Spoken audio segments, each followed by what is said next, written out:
Alright, welcome. Thank you for stopping by. Thank you for clicking on my channel if you're new, and if you're returning, thank you so much for coming back. Today I'm going to be talking about the loss of Jenna Marbles here on YouTube and how that's been affecting me. And if you'd like to stick around, I would love it. Cue the intro.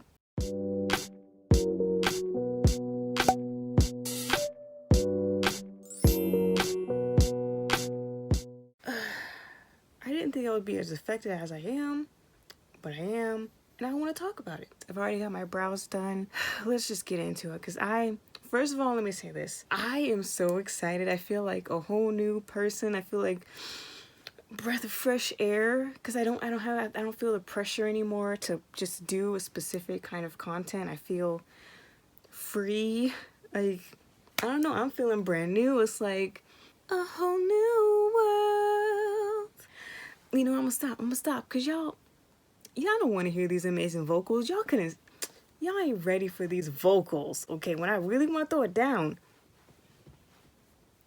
I'm actually really nervous, so let's get into it. By the way, I have no particular makeup look in mind. I'm just gonna let the makeup take me where it wants to take me. With that being said, I cannot find my primer. I don't feel like looking for it, so we're just gonna go without primer for today. So if you don't know who I was talking about in the intro, it's Miss Jenna Marbles. She's been on YouTube for quite some time. You could say she's an OG of YouTube.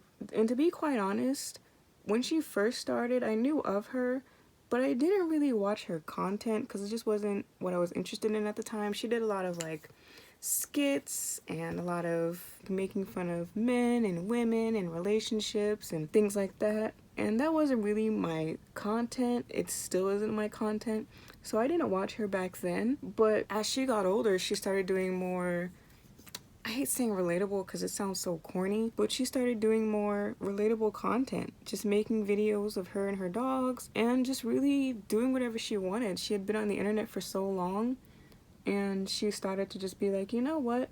I'm gonna just do what makes me happy. And the videos she made not only made her happy, but made a whole bunch of other people happy. Her channel was like my happy place to get away from everybody else trying to sell you something, or drama videos, makeup videos. Don't get me wrong, I love watching makeup, but that's not the only thing I want to watch all the time. And her channel was a nice break from all of that, you know what I mean? Like, it was just her and her dogs and her boyfriend, and like, I don't even know when I started watching her content, but all of a sudden I just was. And you know how you don't appreciate things until you don't have it anymore? I didn't realize how much I depended on her and her videos until she was gone. So if you don't know what happened, I'll give you a very brief explanation. I'm kind of confused as well because I don't have Twitter, and apparently a whole bunch of things went down on Twitter. As you all know, here on the internet, a lot of creators have been called to task for their past actions, their past videos, what have you not. They have been called to task to hold themselves accountable for racism, sexism, homophobia, any kind of ism or phobia. They've been held to task. People have been going back through their old videos, back through their old content, back through their old posts, and wanting them to address it. Now, Miss Jenna Marbles, she did have some skeletons in the closet that she had been addressed and that she had already shown changed behavior. One of those things being that she had done essentially blackface, dressing up as Nicki Minaj, and she said something really offensive in the video, making fun of Asians. That part is not my apology to accept. Another video of her pretty much being a pick-me girl or being misogynistic or something like that. I don't remember. Those were the videos that I just didn't watch like back in her early days, so I'm gonna be honest, I didn't even know about them. But people were saying like she's been apologized for these videos. These are old videos. She's already said her piece. She feels really awful about it. And most importantly, she has shown changed behavior. And by that I mean she goes out of her way to try to avoid any misunderstandings or offending anybody. The point I'm trying to make here is she had already apologized for those videos. She apologized for the blackface, making fun of Asians, and apologized for the old misogynistic videos she used to do a while back. She's one of the good ones, in my opinion. Now, those videos, I believe they were seven plus years ago when she was younger, and yada yada yada. Fast forward to 2020, and people are being canceled left and right. People are being held accountable for past actions. Now, from my understanding, it wasn't like a whole legion of people were out here trying to cancel her. It was, I guess, a few people, and she felt like she needed to address it. She put out a whole video video, first of all, let me just say this. She put out an apology video, and it was one of the better apology videos I've ever seen. She took accountability. She didn't try to shy away from it. She even showed the video. She showed the videos and explained herself. She didn't come on here crying for sympathy. She cried at the end. But you know when someone's crying but you don't feel any emotion coming from them? I could tell that she felt horrible. I've been breaking out really bad lately, so I have to conceal extra hard. Her apology was so good that Mr. Shane Dawson tried to emulate that and put out his own little apology video, but it don't work like that, bro. It just doesn't work like that. People can feel, they can sense when someone's being genuine versus someone trying really hard to just get out of the fire that they've put themselves in. And you know what struck people about her apology? Not just the sincerity, not the owning up to it. This woman came up, stepped up to the plate, took accountability, and she left.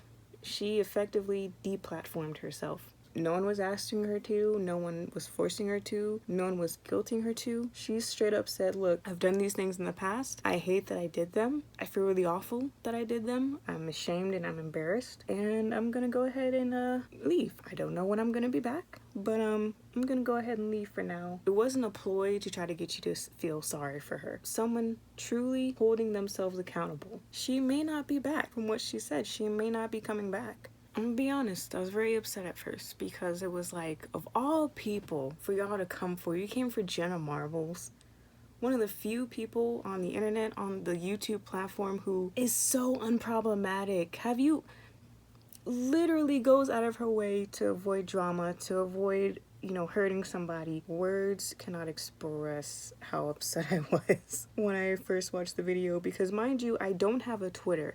So all of this was going down on Twitter, and then she released her video, and I was like, what the hell? What do you mean? What's going on?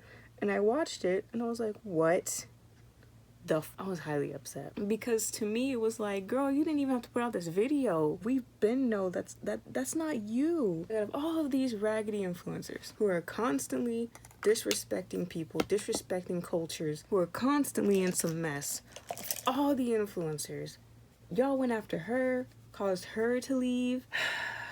See, look, I'm so mad. I put on way too much contour because I'm so irritated. Like, why can't these other raggedy influencers do that? Why can't they leave? They stay just apologizing and then going back to the same old raggedy behaviors. Like, I'm tired of it.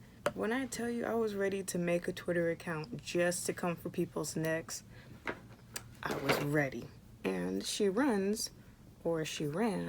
a podcast with her boyfriend Julian that I very much enjoyed. They would put out a podcast every Monday, and since she put that video out, her boyfriend Julian has been doing the podcasts by himself, and he's been doing a good job. He's very much entertaining on his own, do not get me wrong. He's a really funny guy. But it was like, but I want Jenna too. And that's how it was gonna be for the foreseeable future. Just him doing the podcast by himself. No problem, right? But then, let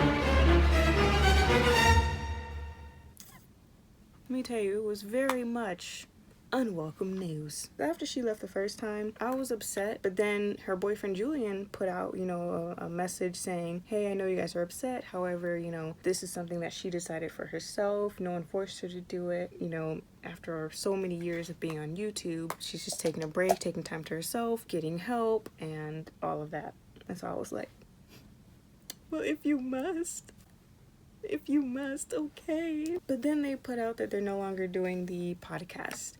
And as soon as I saw the title, I was like, oh no, what's, no. It was like a gut punch to the stomach. I was not prepared. I did not see it coming. And she came on, and it is so weird because I've never been the type of person to like fawn all over celebrities or YouTubers or influencers or anything, but just hearing her voice, because she came on and she was like, yep, I'm here too, sorry we're gonna be ending the podcast. I was like, Jenna, that you?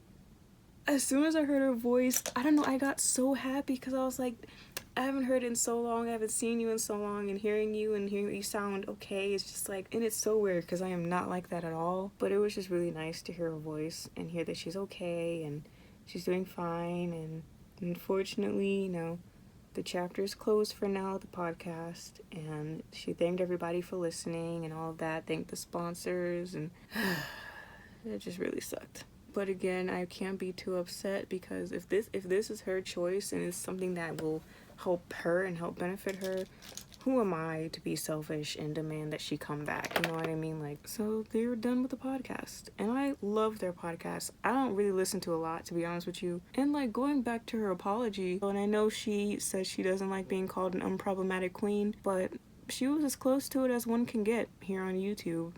She did everything right and people still came for her. And that's part of the reasons why people say cancel culture is awful, which I have my own opinion about that, and that'll probably be an upcoming video. So long story short, she's gone and we have no idea if or when she'll ever come back. And if she never did, I will be heartbroken, but to be honest with you, I wouldn't blame her.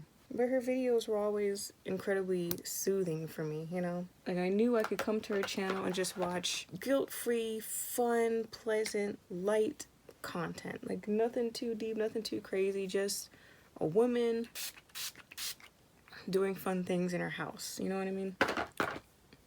It is what it is. I actually really like how my makeup came out. I wasn't planning to do anything too crazy or drastic. I got mascara on my eyelid. Closing thoughts about this whole saga. I'm gonna miss her. I really wish that she could have gone out on her terms, I guess. I guess you could say she kind of did go out on her terms, but you know what I mean, like go out on a high. We still have Julian. He has his own channel. His channel's pretty fun and he's a fun guy, so I guess I'll be going to him from now on. It is what it is. It's so hard to say goodbye to yesterday.